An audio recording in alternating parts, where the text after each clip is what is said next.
आपल्या महाराष्ट्राच्या विधान परिषदेची विधानसभेची एक गरिमा वेगळी आहे। देशात त्याला एक वेगळं स्टेटस असलेलं आपलं सभागृह आहे। त्यामुळं आम्ही जबाबदार सदस्यांनी योग्य वर्तन केलं पाहिजे किंवा एखाद्या योग्य दृष्टीने चर्चा केली पाहिजे। या दृष्टीनं सभागृहातल्या सदस्यांनी काही प्रोटोकॉल्स आणि नियम आहेत ते नियमाचं आपले करून करण्याचा प्रयत्न केला पाहिजे। आमच्याकडून जे अपशब्द देतात त्याला कुठतरी मोहर लागली पाहिजे। दोन्ही सदस्यांना माझी त्या माध्यमातून रिक्वेस्ट आहे।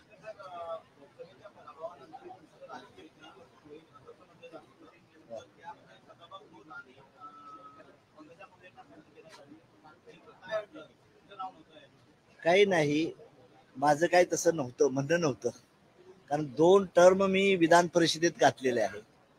आता वरचा मार्गही बघितला पाहिजे, आपण त्यांनाही संधी मिळाली पाहिजे सर्वांना, या दृष्टीने आपण प्रयत्न केला पाहिजे। आणि आपण नाराज वगैरे काही नाही। आमच्या राष्ट्रीय समाज पक्षाची महायुतीवर अलायन्स मध्ये आहे। मला लोकसभेला त्यांनी एक जागा दिली ती, शिंदे साहेब असतील, फडणवीस साहेब असतील किंवा अजितदादा असतील, त्यामुळे त्यांनी एक लोकसभेत माझी भागीदारी मला दिली होती। जनतेनं कौल दिला, आम्ही पराजित झालो, आम्ही जनतेचा आदेश मानलेला आहे।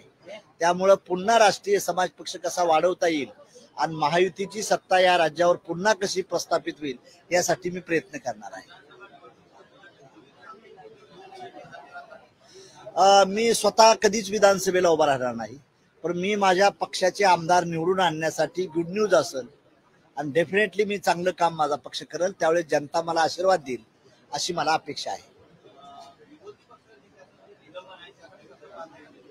नाही, जो सभापती महोदयांनी किंवा सभागृहाने निर्णय घेतलाय ते यथायोग्य आहे। याचं कारण का की कुणी आपली आई बहीण कुणी काढणं योग्य नाही, हे लक्षात ठेवू। प्रत्येक मी जरी असलो तर सदस्यानं बोलताना आपला प्रोटोकॉल आणि नियमाचं गरिमा ठेवून बोललं पाहिजे।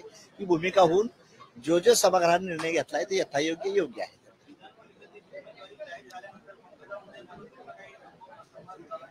झालं ना, काल अर्ज भरताना होतो ना मी, भेट झाली माझी ती बहीणच आहे ना, बहीण असल्यामुळे काय प्रॉब्लेम नाही। मन की बात काही नाही अजून, आता करू, नंतर करू। आज तरी काल भरलाय तिनं। Thank you sir.